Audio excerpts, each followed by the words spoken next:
So this is week 13, and today we'll discuss about revision classes. We'll talk about final exam today. And here it is. You can see that we have these 10 instructions provided in here.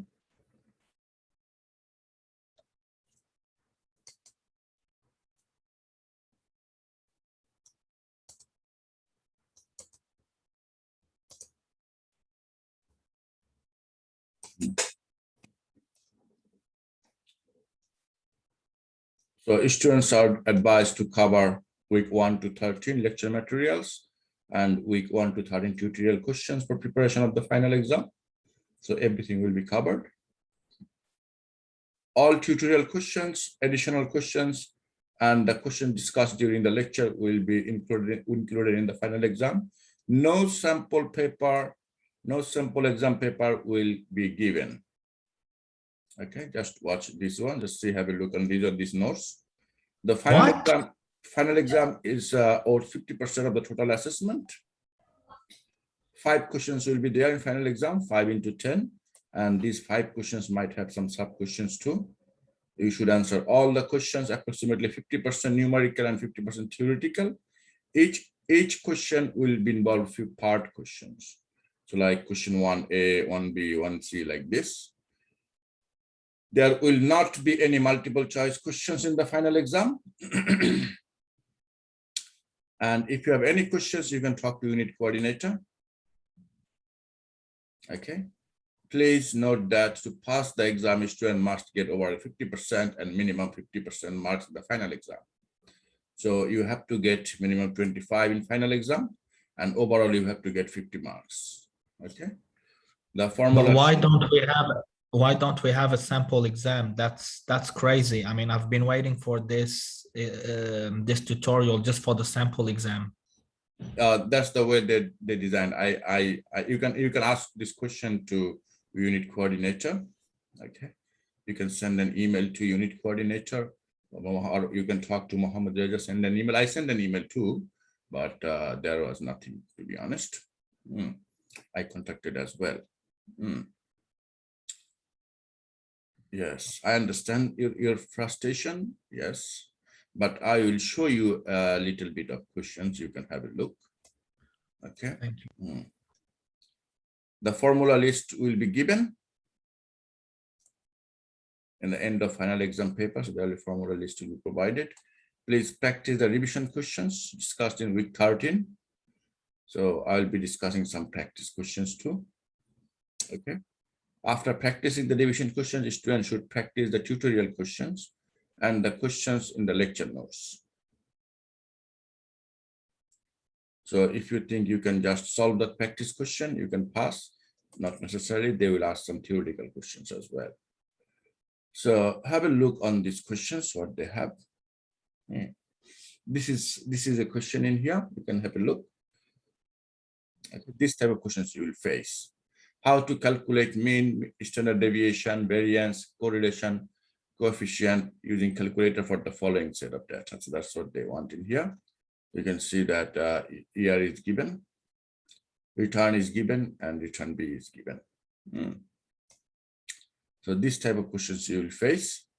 In the following table, observe return on 2 assets, A and B are given for 4 consecutive years, 10, 11, 12, 13, return A, return B. So this type of questions you have actually solved in our tutorial questions too. If you remember, we solved this type of question tutorial class too. So how to do these things? So here are the things that use the information in table to estimate the mean and standard deviation of the distribution of returns for each asset. If needed, express your estimates rounded to 2 decimal places. Okay, so return A, return B, the first one. Sample mean, you know this one. Add them all up, divide by 4 items for the example, easy. Okay, this is the first one, how to calculate mean, median, and mode. How to calculate standard deviation? Well, I think we first need to get the variance and then you square root it. Exactly. We did this. Also, interesting thing is that, so I'll cover these things. It's not like that we are not like, look, I don't think you need an exam paper, to be honest, because look at these things. So these questions are provided in here, so you can face this type of questions, to be honest. So I do not see you need any exam paper. Look at this. And yeah. Question three. So we have this, we have access to what you're showing us right now, correct? It's, Have a look, check it out right now. Why not? yeah, but after this, when I want to prepare for the exam, will we still be have access to what you're showing us? Yeah, it should be. Beautiful. Then here are the questions. Then we'll talk about these theoretical things. Okay, we'll talk about this. We already discussed. You can remember that relevance theories, Miller-Modigliani theories, those things. Diversifiable, non-diversifiable risks, efficient market hypothesis, 4 types of merger, dividend imputation. So these things we have already done. And end of the thing, look at here, list of formulas will be given in the final exam paper too. So you do not need to memorize any formulas. Okay, so so you can see here, these things are provided here, abbreviations. Okay. So we're not allowed to bring any other content in. So it's a closed book one. Yeah. Okay, because last week you said you weren't too sure, so I was just confirming. Say again. It's a closed book exam, right? Yes. Okay. But these things will be provided to you. Yeah, just the okay. Formulas. Just for Hugo, I think you need to do. I hope you did your Proctor U because it's proctored. The exam is proctored. Yeah. So I've got another proctor exam, but it's open book. Oh. With different subjects. Yeah. There are different ways to do that. Yeah.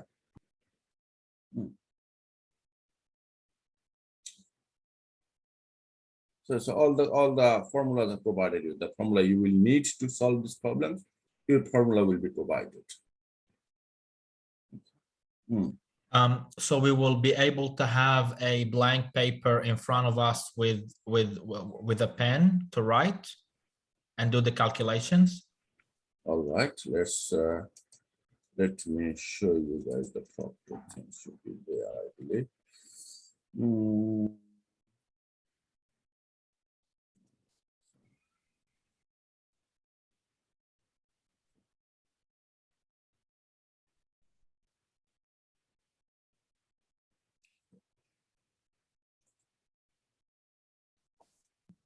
Let's share with this screen.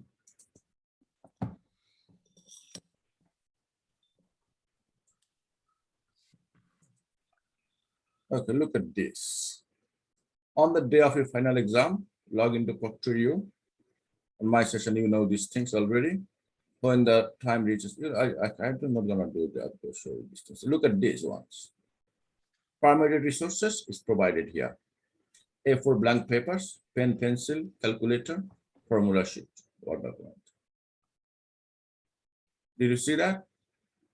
Yes. Good. I apologize. I didn't. That's all right. I'm sorry. Okay.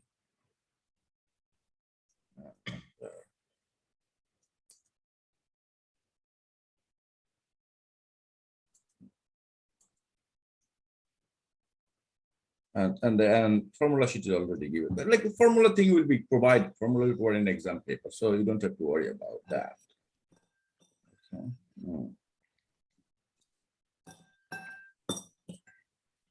But make sure, okay, do you need to print this formula sheet or it will be shown in the screen?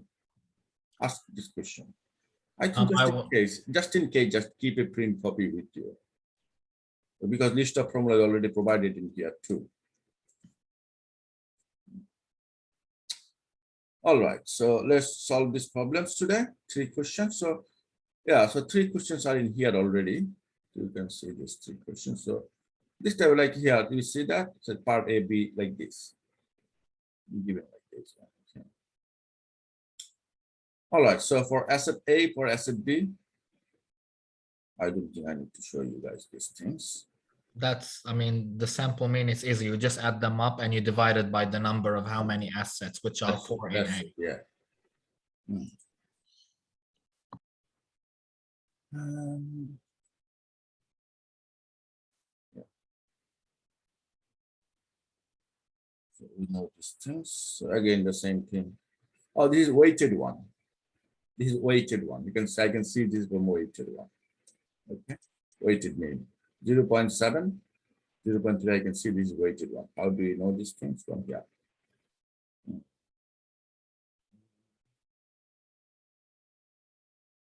Okay. So, yeah.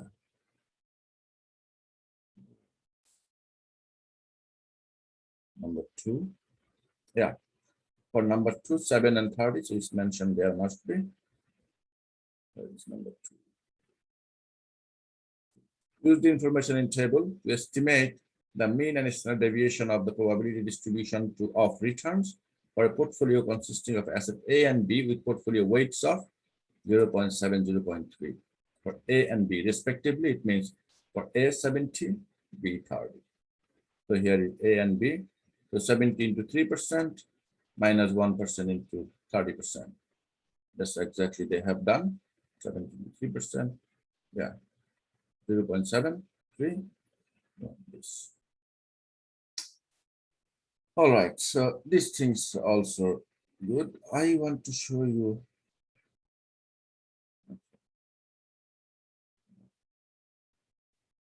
Let's work out from here. This is, I can see here. You can see CAPM method. You can see that CAPM. According to the capital asset pricing model, CAPM, expected return on shares in the Gamma Corporation is 10.6%. The beta value associated with the shares is 1.1. So B is given 1.1. And the risk-free rate is 4%. So this period RF is given 4%. Easy. Right? So you see here, risk-free rate 4%. Okay. RJ is provided 10.6%. Given the information, calculate the market risk premium. So you have to mark, look, when there's a market risk premium, so you have to calculate the whole thing. The market risk premium will be RM minus RF, that market risk premium. Okay, premium, it is mentioned. Okay. All right. Don't forget that's the market. So look at here, RM, that the market risk. Okay. Yes. Expected return on the market portfolio is 6%. So RM, it will be 10% market risk premium. Okay.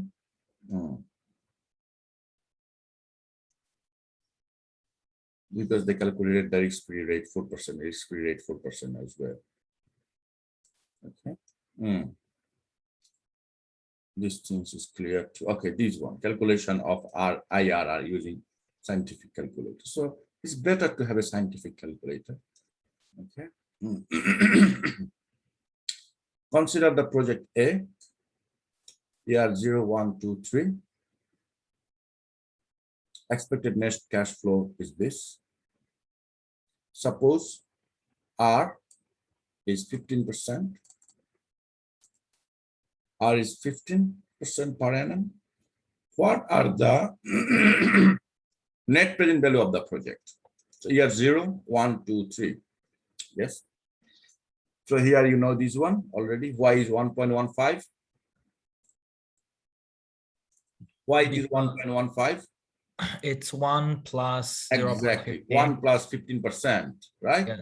So it is 1 plus 0.15. And also on top of it, you have To the power of 1, right? That's the case. So I don't have to break up and show you now. You guys understand this. This is 2. So you see, y is minus 50 here. Why it is minus 50? minus 50, it's minus the initial cash flow.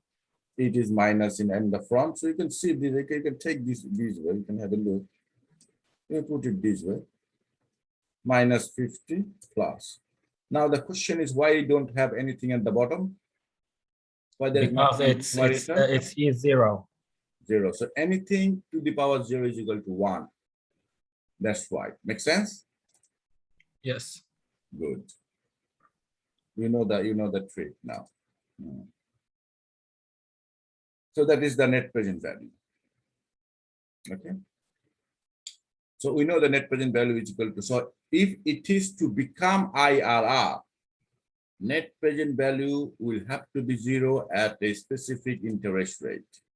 That interest rate is your IRR. Okay. At which interest rate net present value will become 0. We have to calculate this IRR. That is IRR. Okay. So we'll assume that net present value is equal to 0. But we have to calculate this one. This 15 is not given. 1 plus IRR.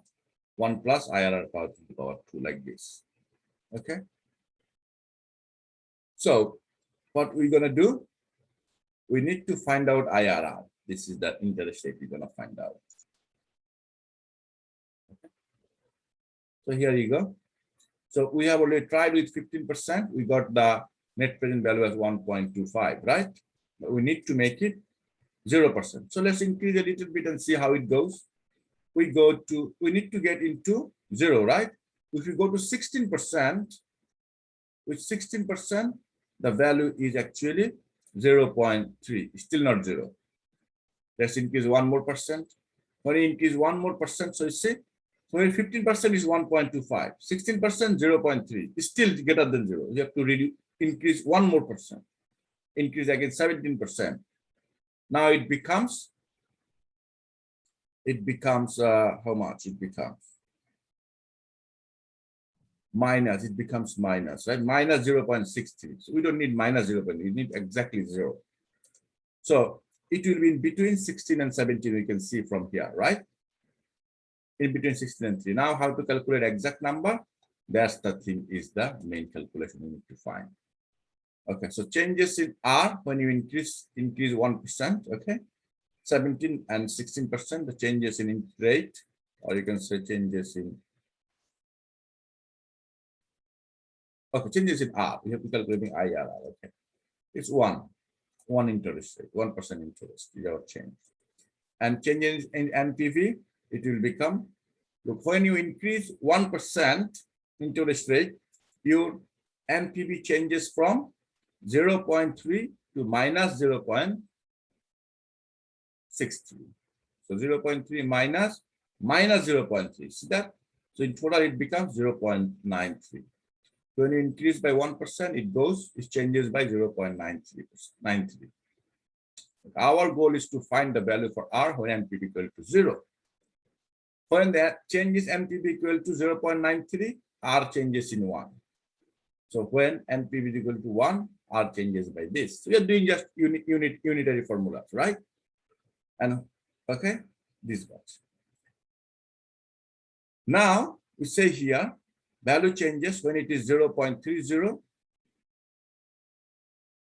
IRR is equal to 1 by this much. Okay. So look, we need to change 0.3. When 1 changes 1%, when it is 1% change, when it's 0.93% change, 0.93 changes because of 1. 1 changes 0.01 divided by 0.93. We need 0.30 to change. It is 0.00323. We have to add up 0.033 with 16. Here is 16. That is 16. 15. Here is our 16. Okay. The 16 plus this much. 16 0.16323. 16.323. Do you guys want me to show it one more time? If you guys find it tough, I can do it one more time if you want. Then we have actually put this 16.323 in a formula, and I will show that it becomes 0. It means 16.323 is our right interest rate. Do you guys want me to do it again? Yes, please. Sorry? Yes, please. Okay. All right. How about I do it by myself? Okay. I'll do it from the scratch. How about that? Yeah? Yep. Yep. So do you want me to start from here? Or you want me just to start from the 16? Just the IRR to equal to 0 is okay. Okay, from there. Okay, I understand your point. From there. All right.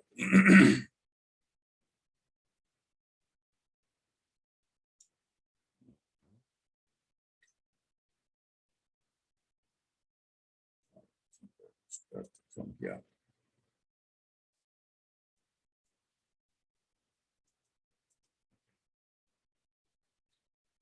So it says here that we will have to find out interest rate. So we have seen already from question number 1, what are the NPV? We have seen if we take 15% interest rate, our NPV becomes 1.25. We need to make it 0. Okay. So now we are going to increase. So here you mentioned, we know that NPV equal to, you should say here, we know that IRR NPV will be equal to 0. Okay, so this is our situation concept. Now, so we are already done with 15% in here. It's 1.25. Please note that when interest rate is 15, we got this. We get NPV 0 must be greater than 0.15. Okay, let's have a look what I do now. Now we are going to do exactly the same thing with 16%. At 16% of R, okay, at 16% of R,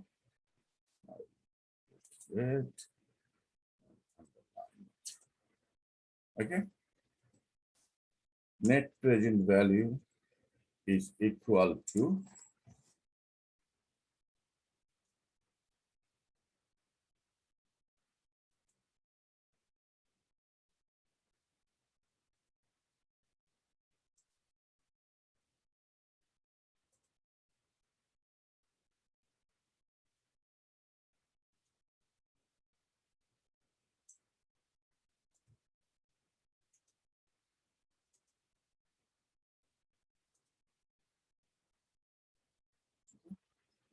the net present value is equal to 20 by not 16, not 15 anymore, 16.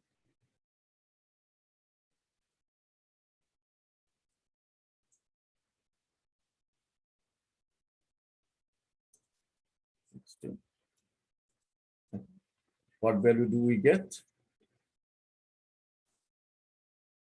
We get here 0.30.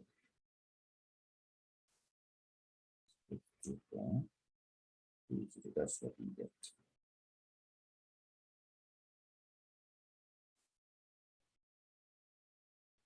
That's what we get. We get here at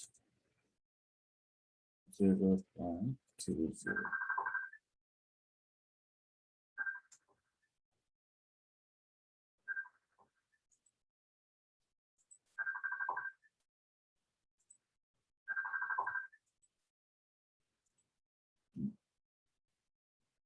Okay, we get 0.30. We still did not get it 0. We got greater than 0, but we need to get it at 0.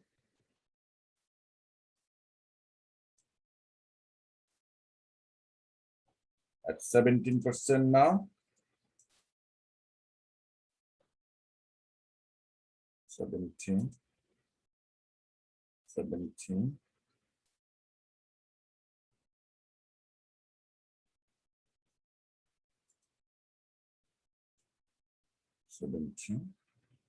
How much you get now? Minus 0.63. It will be here. 49.63.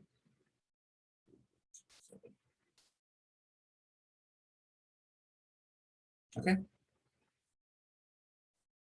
How much you get here? Minus 0.63. Okay. 70% we get this. Now we do not need minus again. Now it went 2 below than 0. Okay.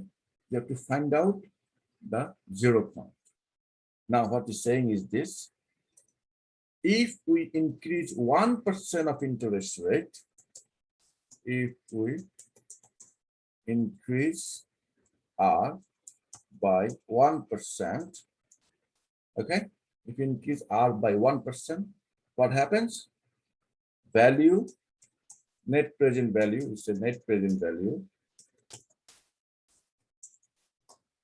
Net present value changes by how much? 0.30 minus. So it's actually 0.30 plus 0.63. Yes. Right? Is equal to 0.90. Make sense? Yep. So let me draw and show you what happens in there. Just in case if you guys have.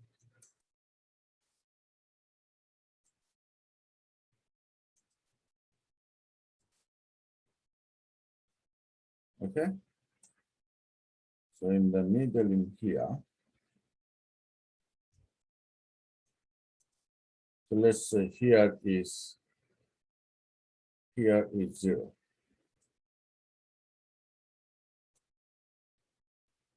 Right.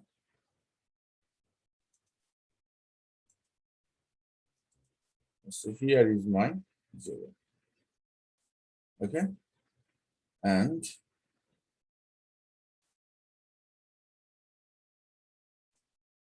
here is my, here is my 30. Okay. And let's say here is my minus 60. Make sense? Okay. Yep. This is my 30 is in here. Okay. Let's say here is my minus, okay, 0.63. Okay, this is minus. Then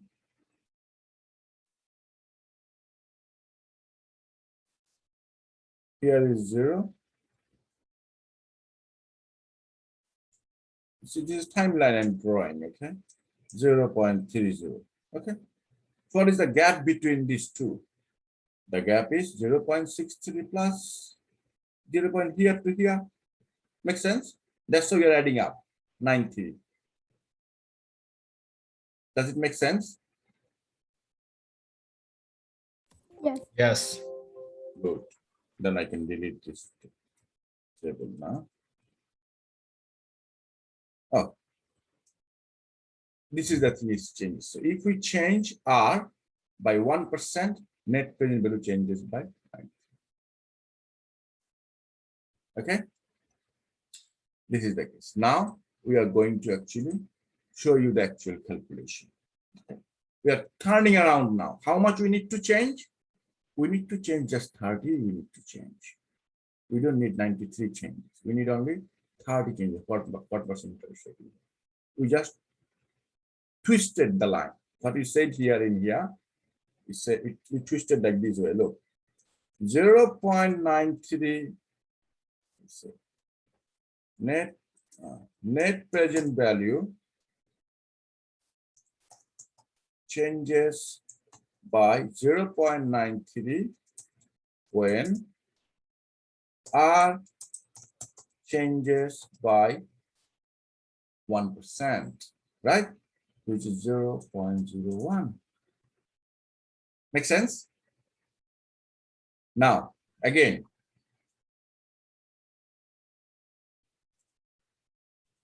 NPP changes by, let's say now, 1. When R changes by 0.1 divided by 0.93. Did you guys do these things in your primary school?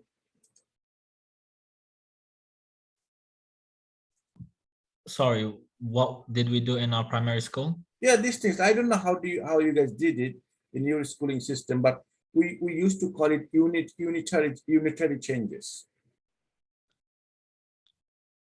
And now, if you do these things by, okay,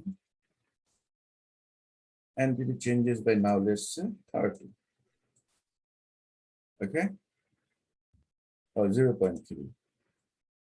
0.3 when R changes by this one, okay, multiplied by quotient multiplied by 0.3.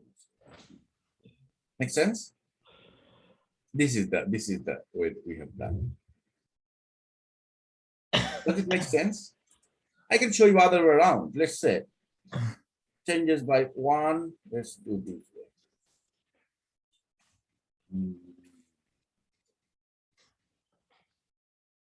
So equation this one divided by 0.93.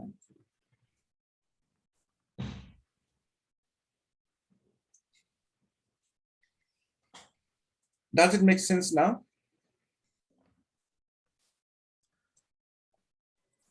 Yes. Does it make sense now a little bit better? NPP changes by 0.93 when R changes by 0.01, right? 1%. All right. So now I'm dividing. We have two sides here. Can you see the two sides? Okay, we have two sides in here. Let's make a tab. Let's see if this make change. This make any sense to you now.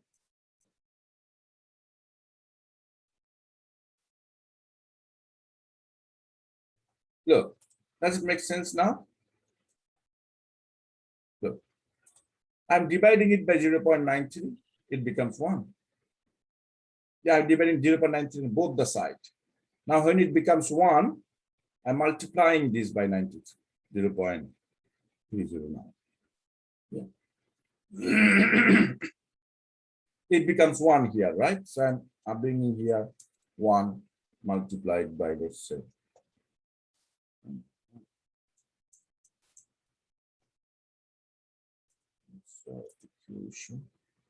like this. Look, make sense now? Or if you want, if it is hard for you to understand why 1, I can show you straight in here.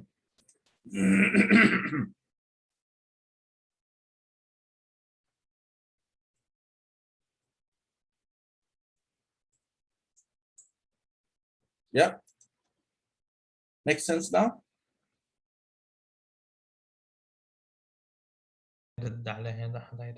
Yes, yes. When NPP changes by 0.93, R changes by 1%. When NPP changes by 0.93, I'm dividing by 93 both the sides.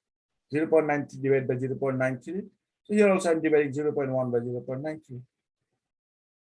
Now when NPP changes by, I'm multiplying the whole thing with 30, 0.3. 0.90 divided by 0.93 multiplied by 0.30. Here also I'm doing exactly the same thing. Okay.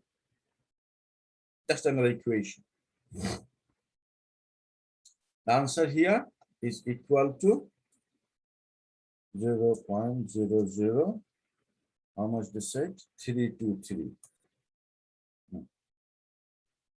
Okay. So now what I'm trying to say here, to change this 30, you see that change this 30 of net present value, how much R I need to change? 0.0323 I need to change. Because I have changed here, whole 1 I have changed, whole 1% I have changed. I don't need to change whole 1%. So what percent should I change that it will come and stop exactly at exactly at 0.30? I don't want it to go down below than that.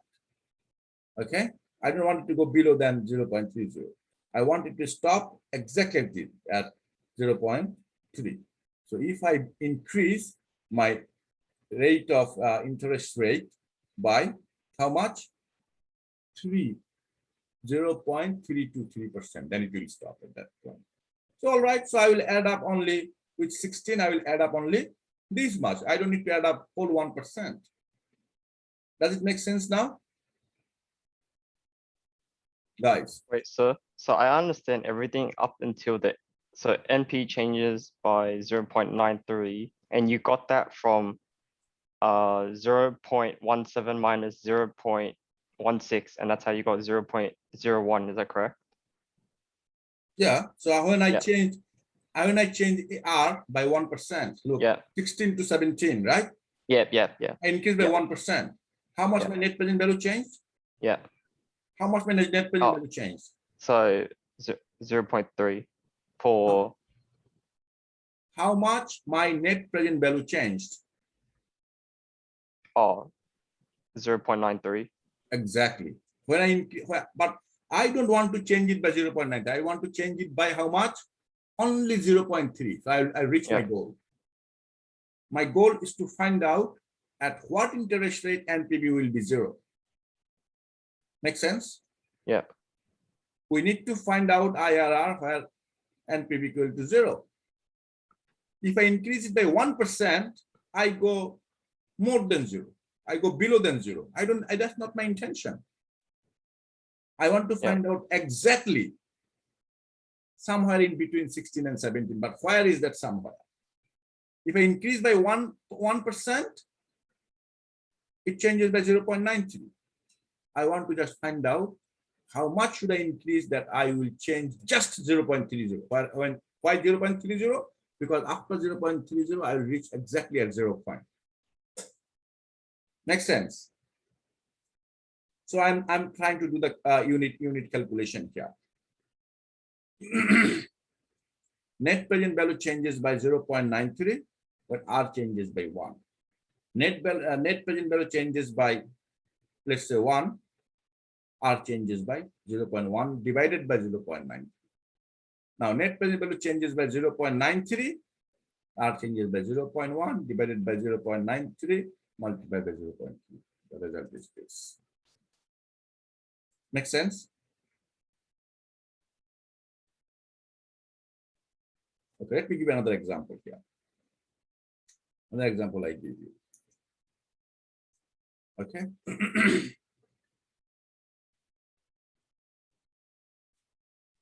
5 people eats 10 banana. All right.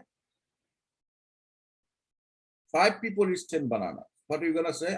Now my question is this. How many people needed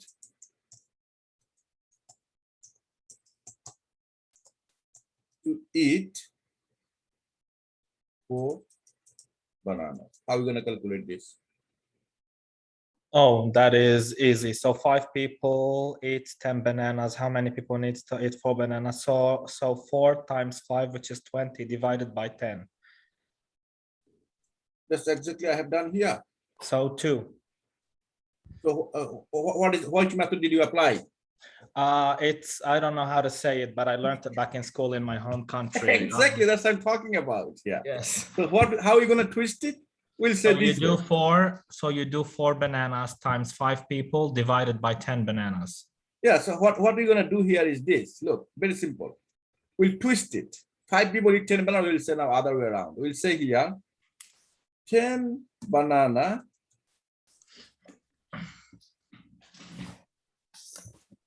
eaten by 5 people, right?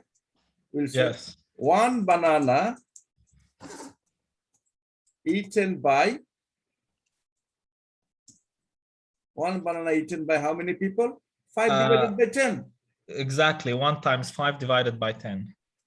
That's So what I'm trying to say. 0.5. It's technically impossible, but it's 0.5 because you Okay. cannot have a half of a person eating a banana. Well, we can change the equation. We can change the we can change the example. That's Yes, how I know we what do you mean. You can change banana and people. I know what you mean, but yes, by 10, right?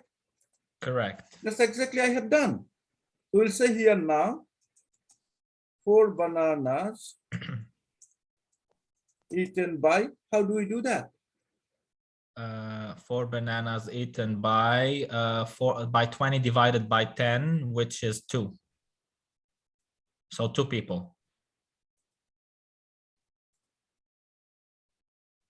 4, right? So what Mhm. have we done actually? That's exactly we have done here 10. You see 1.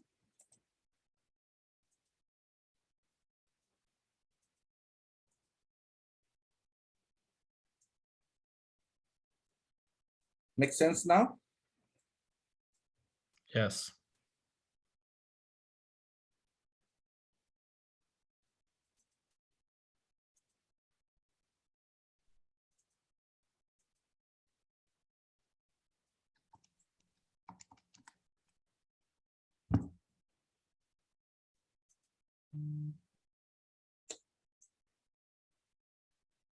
Oh.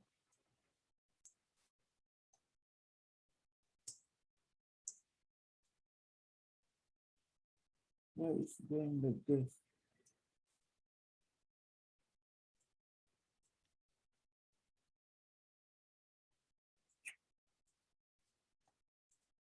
Okay, so 10 divided by 10, a multiplier we had to do before. Oh, yeah, right. Don't make it small, please.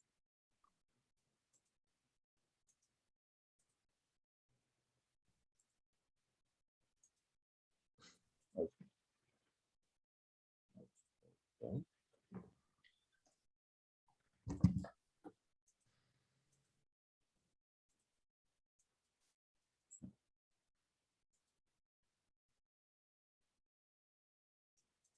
Okay, makes sense now?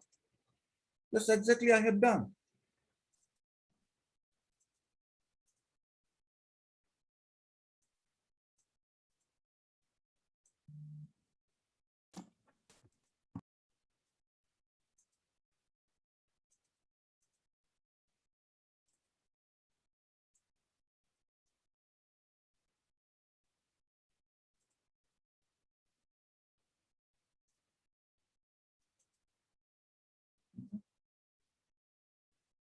So this is the way I have done. So exactly the same thing I have done in here too. Net present value changes by 0.93 when R changes by 0.1. Net value changes by 1, R changes by 0.1 divided by 0.93. And 0.03 changes by this into this. Right? Do I need to show it again? Any of you? I think it's okay. I think it's fine. I think it's okay.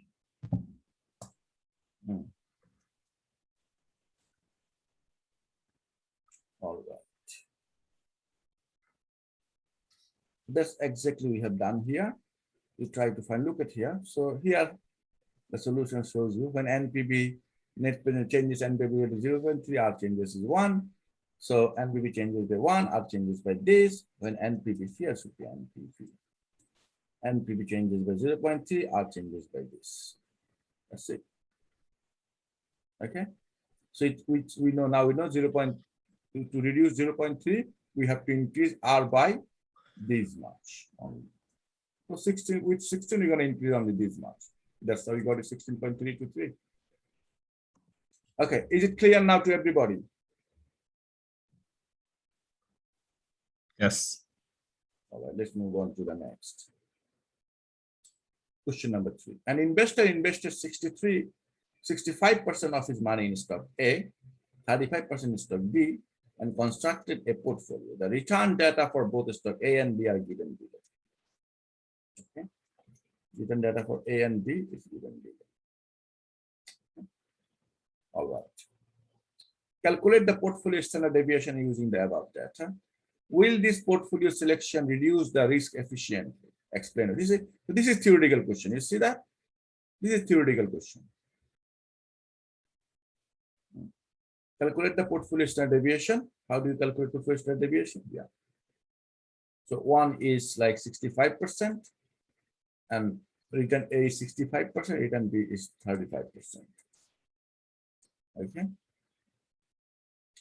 So we're putting this value here. 52, 1.65, 5.21, 2.15, 7.23. So anyway, they copied these things in here and they calculate it. So portfolio return, how do you calculate that?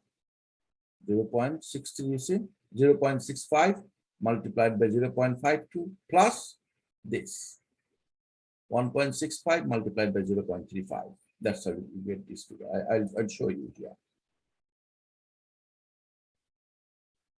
How did they get it? 0.52 multiplied by, so multiplied by 65%, right? 0.65. 65. Okay, bracket plus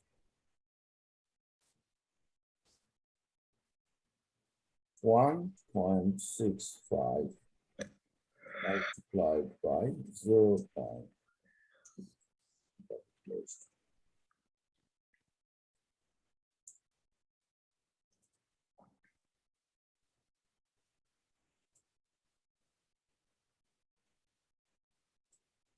Makes sense now? Yeah, I mean the portfolio return is just the return of the 2009, asset. this, Yeah. 2010, this, that's how they calculate it. That's why I showed you one breakup. How did you get this figure? Okay. Let me get my calculator and show.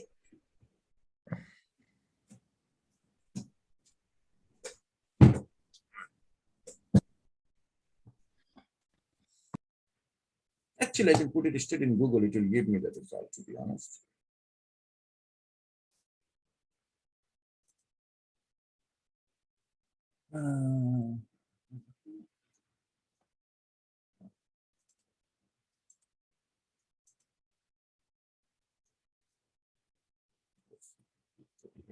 Yes, 0.9155. See that? That's exactly what you're doing, 0.9155. Other this one, you know what it is. It will be. It's exactly the same. So 0.5 will become 5.21. Other remains the same. Do I need to do that? I'll show you.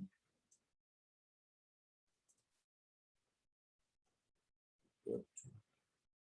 5.2 will become 5.21.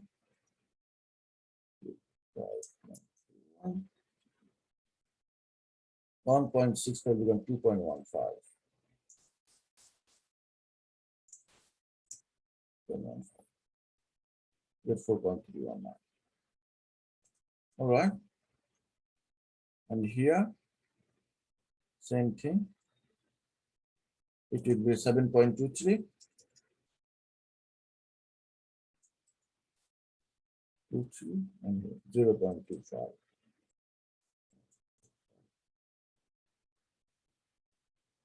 See? Here it's 1.22.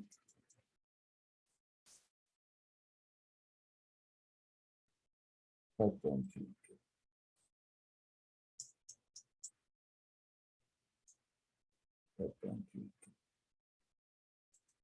Oh.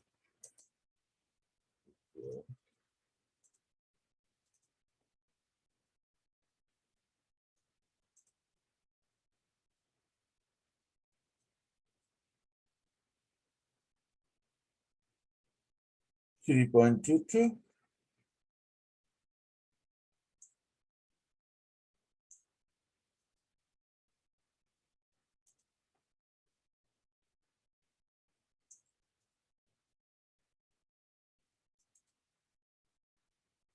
$5.96.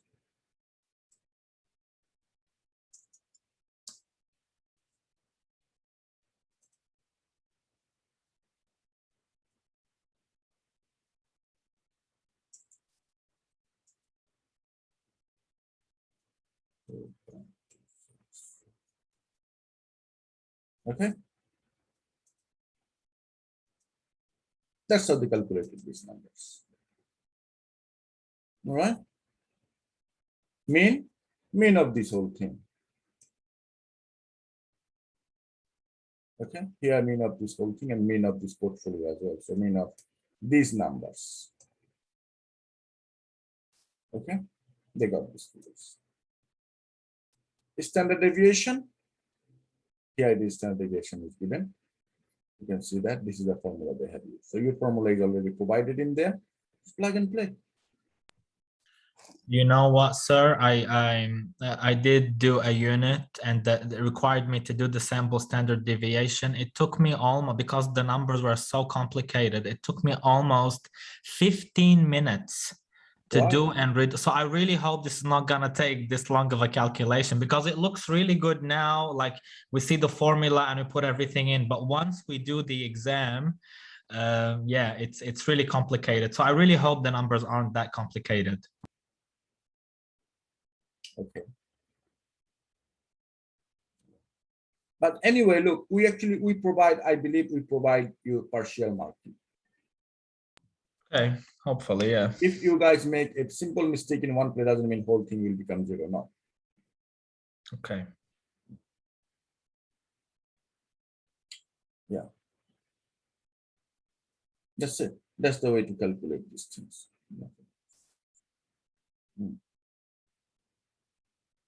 And will this reduce the efficiency? Yes, this is portfolio will reduce the risk efficiently. How? Explanation is provided. The correlation coefficient between stock A and B is negative. It means that if one increases, other one decreases. Okay, that they have the negative correlation. Then this is therefore the portfolio standard deviation is to be lower than the standard deviation of A and B. In this case, portfolio SD 1.6147 lower than the SD from the A and B. Therefore, it is an efficient risk reduction method by diversification. Now, let's talk about dividend policy, relevance, irrelevance theories, diversifiable and non-diversifiable risk, efficient market hypothesis.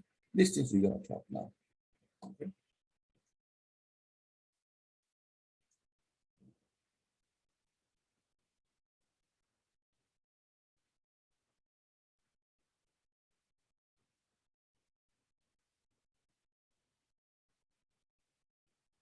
Also, having liberable merger.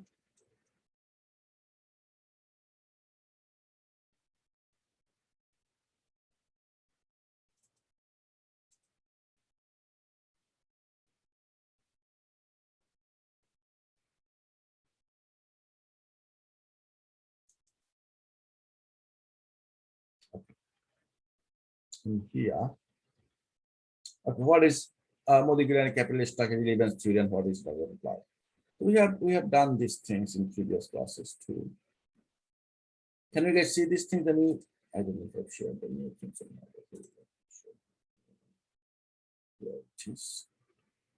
This is from workshop 13. I'm having a look.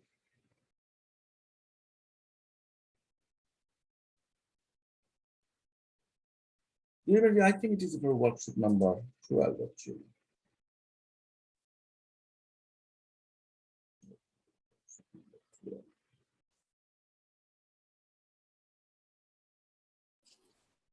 Here you go, dividend policy distance will be here. Here it is. So we have to talk here about DDM. Yeah, so the DDM here. Yeah, a dividend policy only.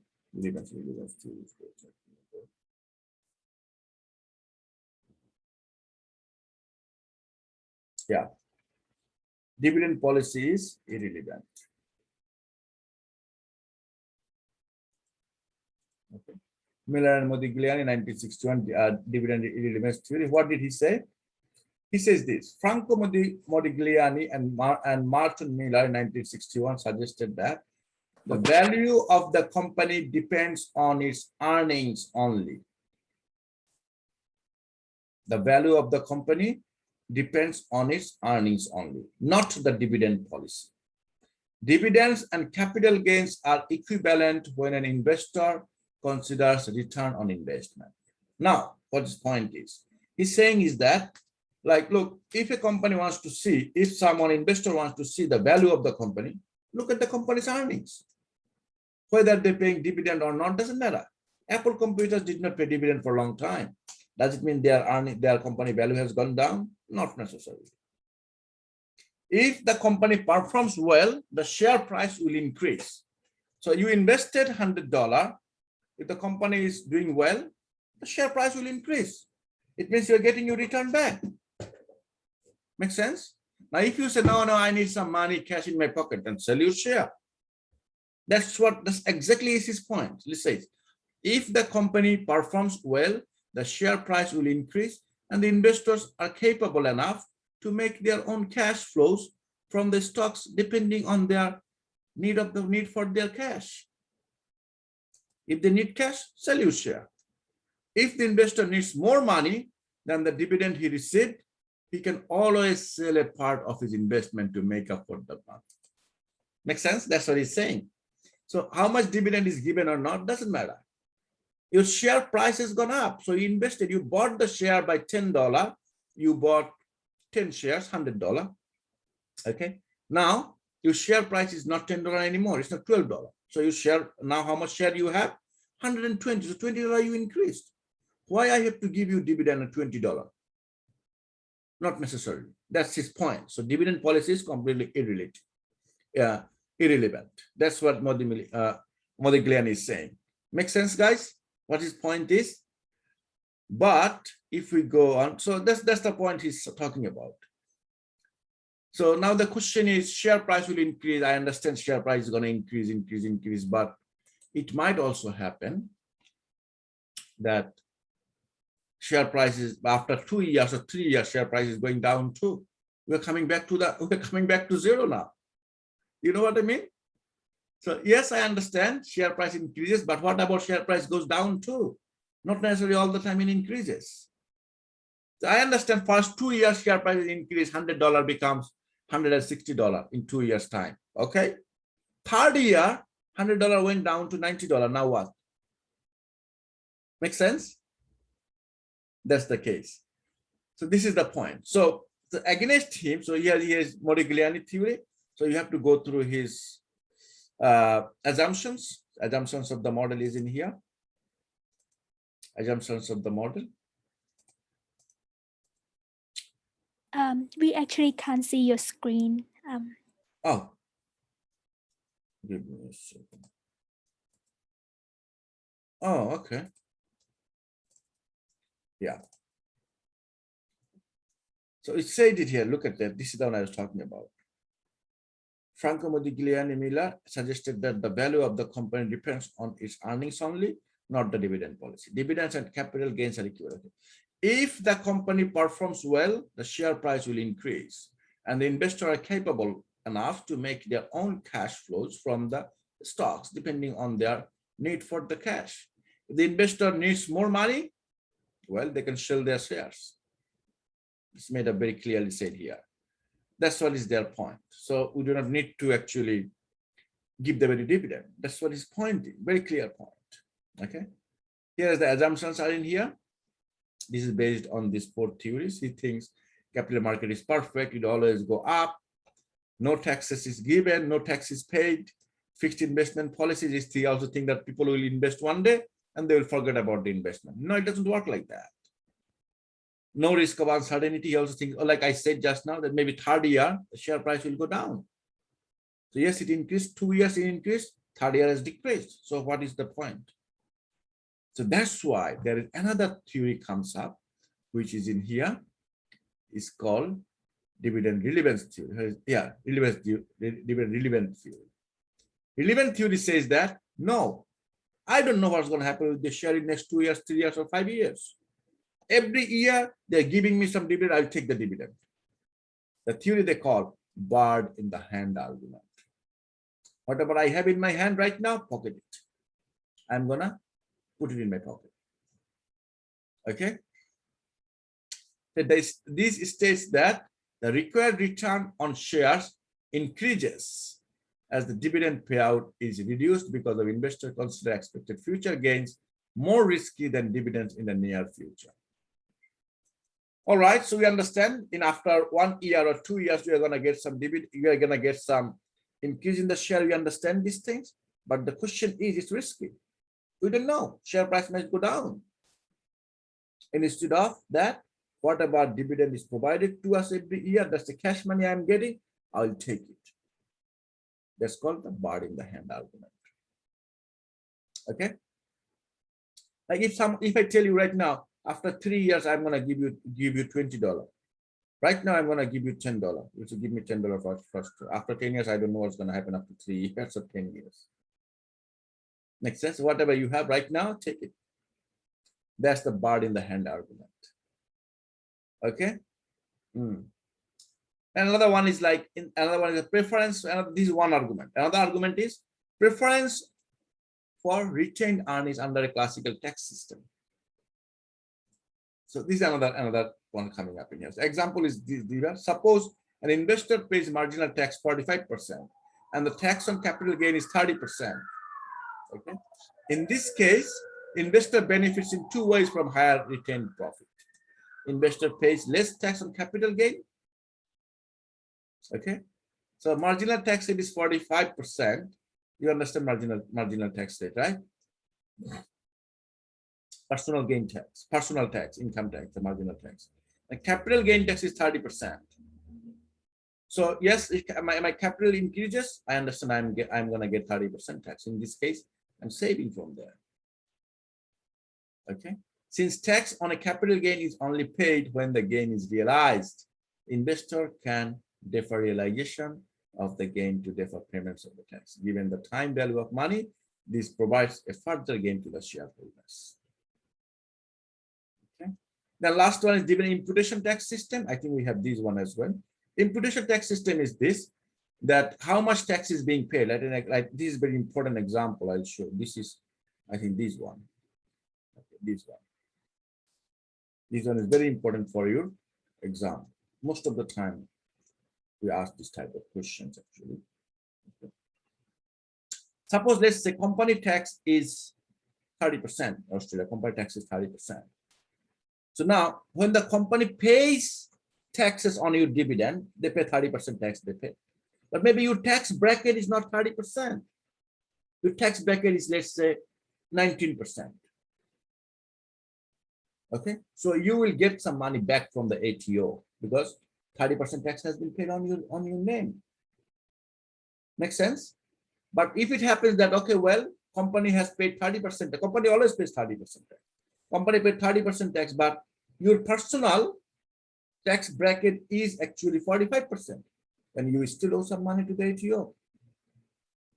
Okay, so we have given here a couple of examples. Look at here.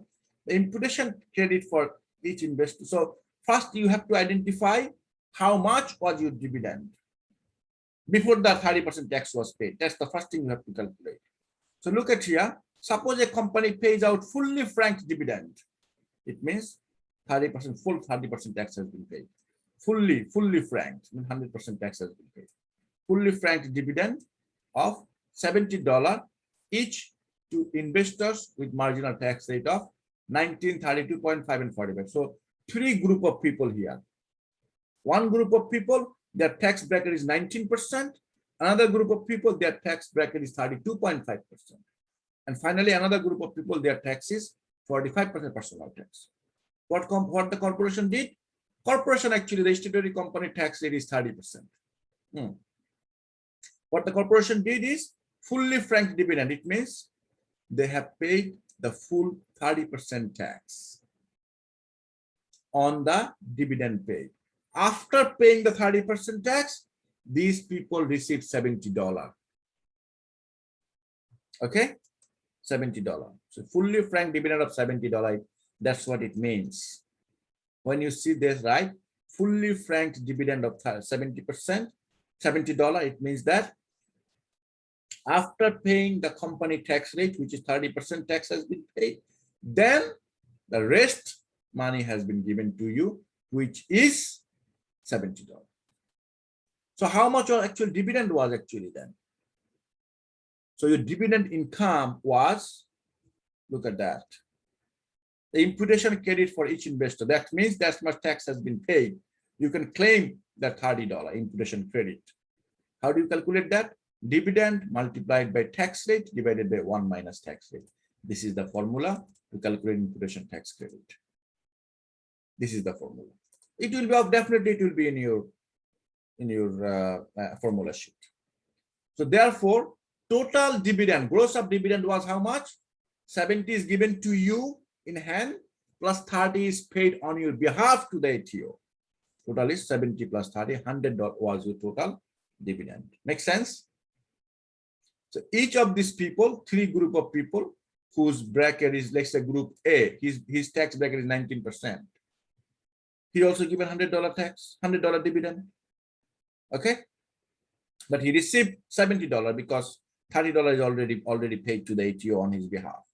Now he will go to ATO and tell the ATO, hey, Mr. ATO, my tax bracket is 19%. So my income from dividend was $100. So 19% of $100, I am supposed to pay $19 tax on you. But this company paid $30 on my name, return my $11 back. That's exactly happening. Make sense now, guys? Does it make sense? Should I repeat? Can you guys hear me? Yep, all good for me. Thank you very much. Now, another group of people who is also exactly the same situation. Okay, their tax bracket is actually 32.5% is their tax bracket. Okay, so the company also paid the same way. Company also paid $30 tax on their behalf. Okay, so company also paid $30 on their behalf. So they will go to ATO and tell ATO, hello, Mr. ATO, my dividend income was $100. I have paid, the company has paid $30 on my behalf. Still, I have to pay $2.5 to you. Okay, that's what they will say. Whose tax bracket is 45% tax bracket? They will go and say the same thing. Look, I earned $100 tax, $100 of dividend, and the company has paid $30, which is $30 tax has been paid on my name. How much more I have to pay to ATO? $15 ATO. You have to pay. Very simple concept. All right. So we have covered here this one, dividend policy. It's done. Imputation, done. Now we'll talk about 4 types of merger. I will talk. Then I will go to these 2. I will have to find where they are. 4 type merger, I know where they are. 4 type of merger should be in leverage and merger. Look at here, they are here. Oh, this business is not sustainable. Yes.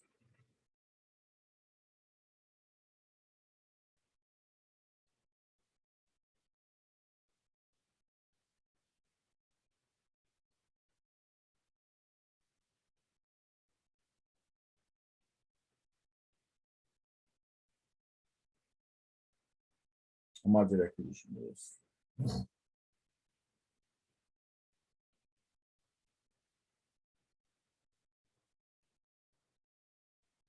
Here it is. Generic types of merger.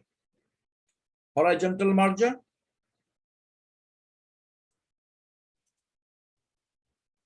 Vertical merger.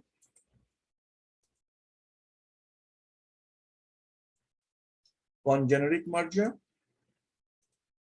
And conglomerate merger. But it is 4 types of merger. What is horizontal merger?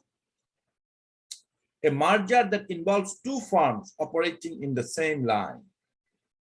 Example, merger between Hewlett Packard and Compaq Computer merger. They are 2 of the same type.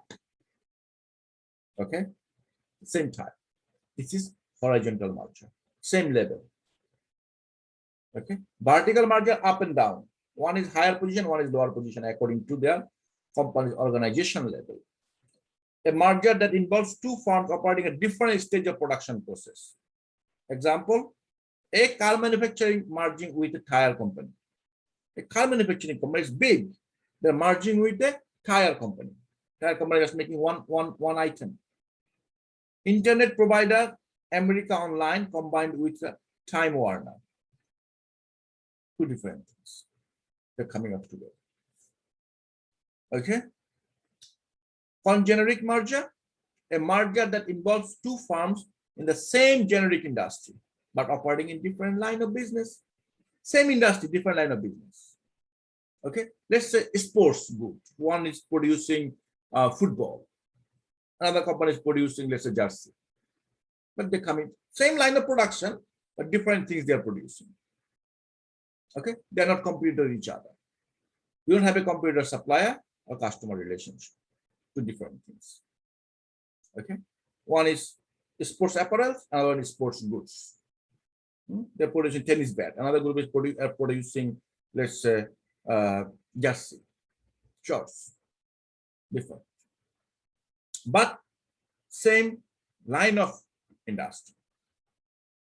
Conglomerate merger, a merger that involves firms in unrelated industry. Unrelated. Like what? Internet service provider is merging with avocado producer.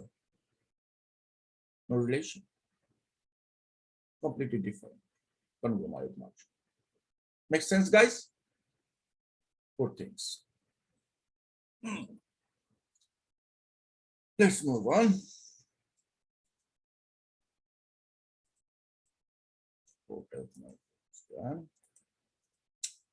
Efficient market hypothesis. I'll talk about this one a little bit. Efficient market hypothesis. Efficient market hypothesis means when we assume the market is market is very efficient. How do we mean? We mean, let's say today's market share. Let me go in there. West Farmer share price, for example.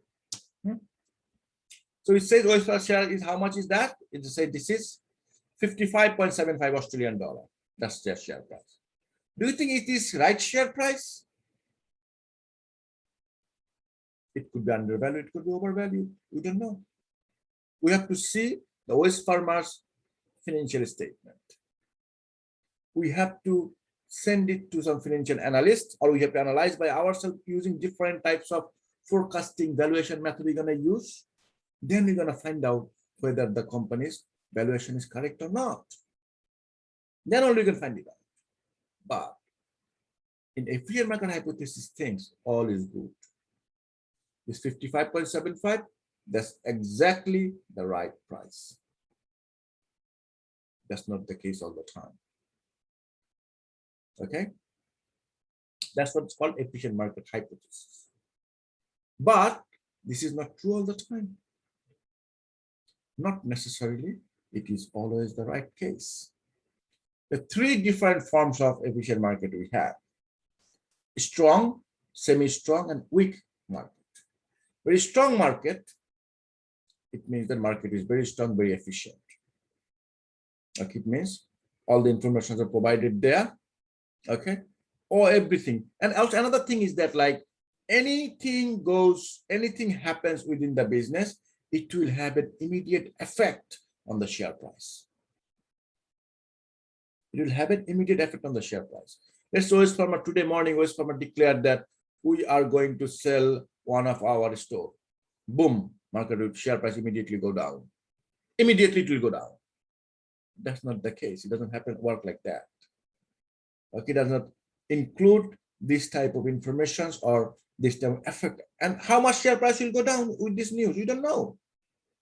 We have to make a new valuation now. It takes time. Okay, but efficient market hypothesis says that now immediately each and every information will be reflected through the share price. That's what they say. All right, that's efficient market hypothesis. Now, the issue is this, that there are three different types of efficient market we have: very strong efficient market, semi-strong efficient market, and weak efficient market. Okay, three different efficient market.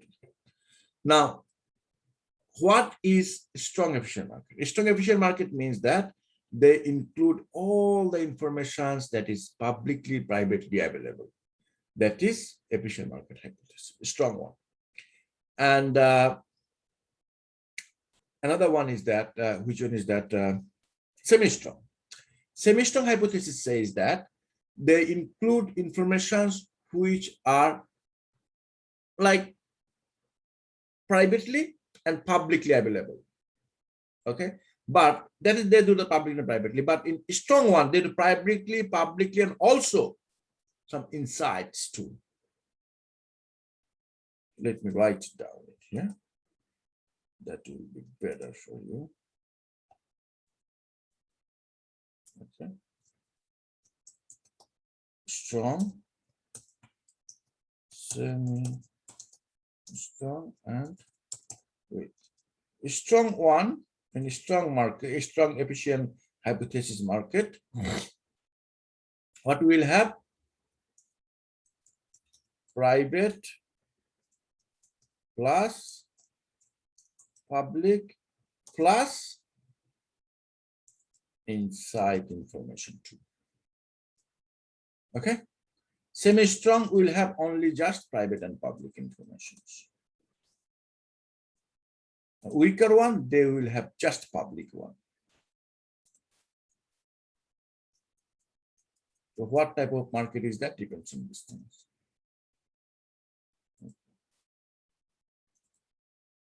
These are three different forms of efficient market hypothesis. And which chapter it is, I don't know. I have to find it out. Workshop 11, no. I think it's around 3 or 4. Yeah, workshop 3 or 4, it should be there. Let me see.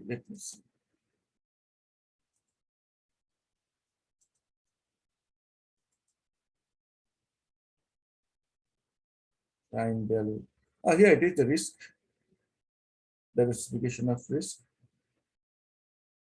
I think it should be available in here.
Okay, let's see this one.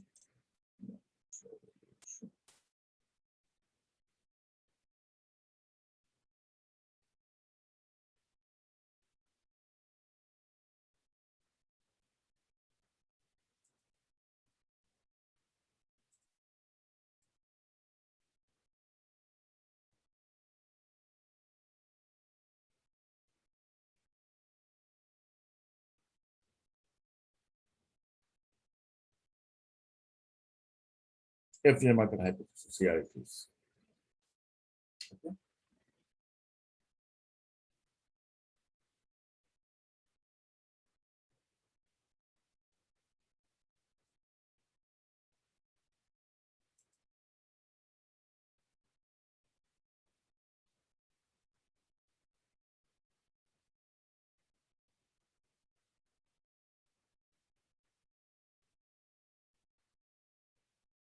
Here it is.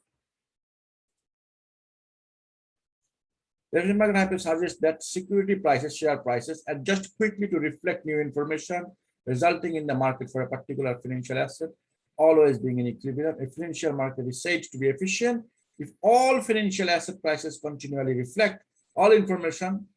Okay, security prices. That's what they mean. So three different forms. three different forms are here. Weak form, semi-strong form, strong form. Okay. All information public and private. Yeah. Publicly available.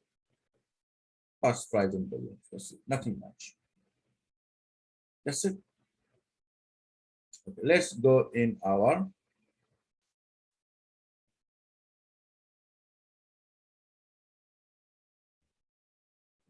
diversification risk. And so let me fix it here. This is the thing was not very correct in here. Just here is public, sorry.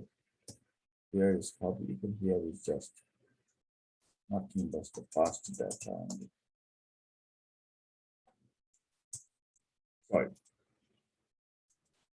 That's it. And what else? Expected return and risk of diversification risk is diversification. That's it. So here we talk about diversifiable, non-diversifiable risk. Okay. Covered. Now diversifiable, non-diversifiable risk. Let's have a look at this one.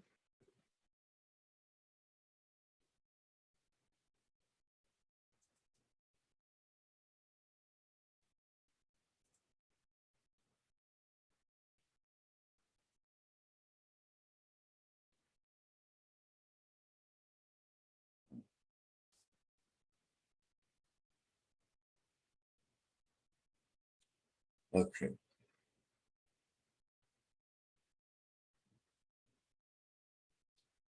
The risk which you can diversify, Now, the two types of risk we have. One systematic risk and a non-systematic risk. Systematic risk you cannot change. It will be always be there within the system. Like for example, economic system is wrong. The risk you cannot do anything. Managers can do nothing to change economic risk, cannot change the economic system of the country. But there are other non-systematic risks involved, risks are there that he can change. It's like operation risk, financial risk, then business risk. These things he can change. He's responsible for this within the business. Risk that comes within the business that can be diversifiable.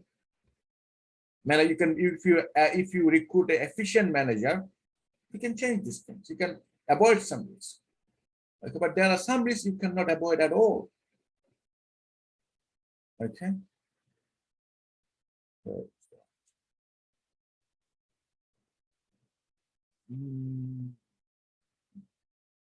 There is a correlation risk. Where is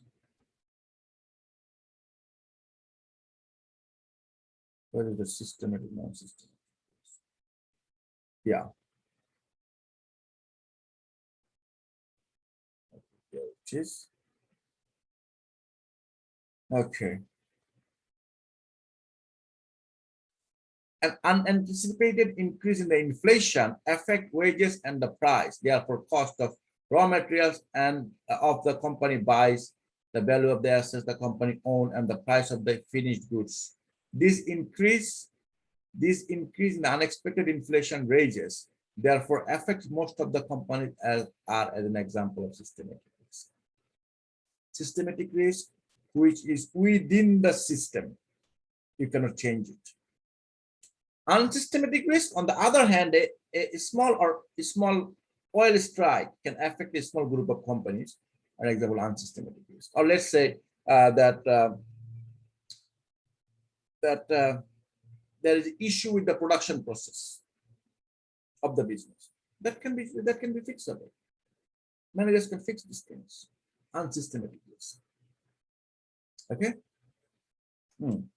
So you can diversify unsystematic risk, but you can diversify the systematic risk. You can mitigate them.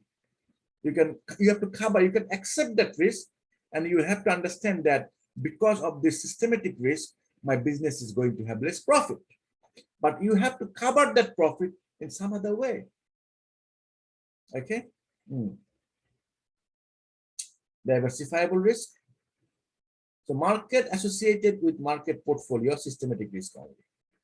Number of securities. So you can, like for example, let's say that you are buying shares. So you're buying some shares, for example. Now you can avoid this, and you cannot avoid systematic risk, or you can avoid unsystematic risk. So now the point is this, that for example, let's say that you found that the business is going to have some problem because of what? The systematic risk. Australia is going through some pandemic. So a lot of like Meyer is not selling much. The people who have purchased Meyer share, they cannot avoid this risk. They can do nothing about it. But what they can do, they can buy some other share. Maybe they can buy online shares. Some other companies who is doing online business, they're doing very well. Their share price is increasing. They can buy some share from on other companies to recover the losses from their Meyer share. Make sense what I'm saying? That's how they're diversifying through a portfolio. That's what I'm trying to say.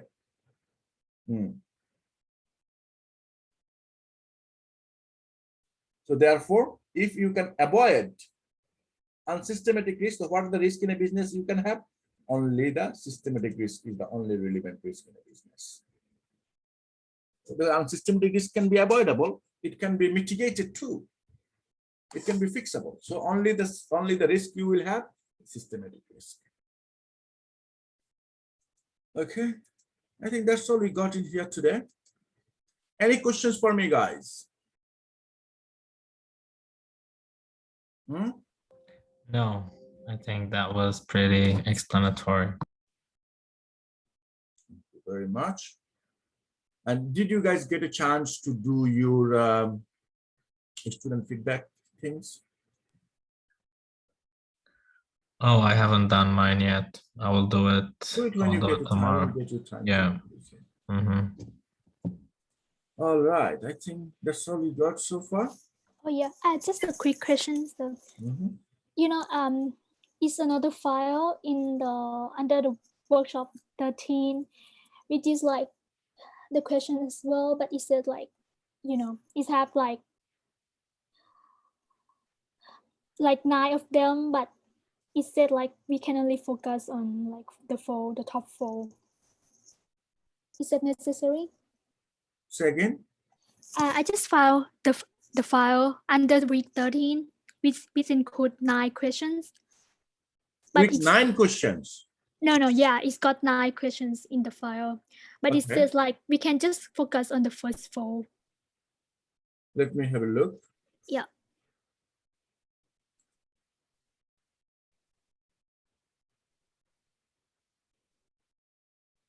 Yeah. Yeah. Which one you talking about? Go down. No, you go down. Yeah, the last one, the answer for workshops. Workshop 13. Yeah. Yep.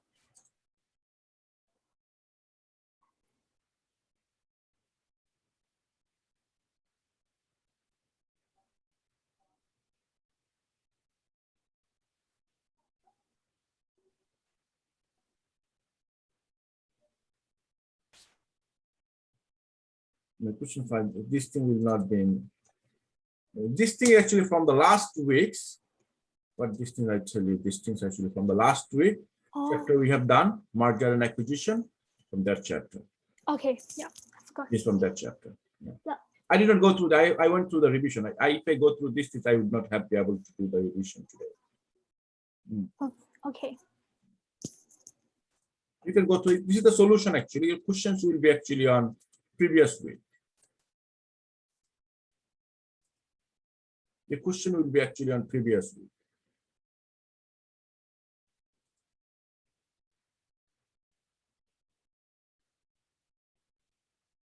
Yeah.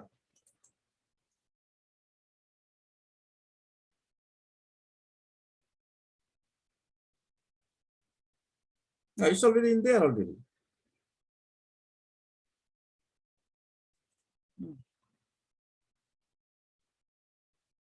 Yep.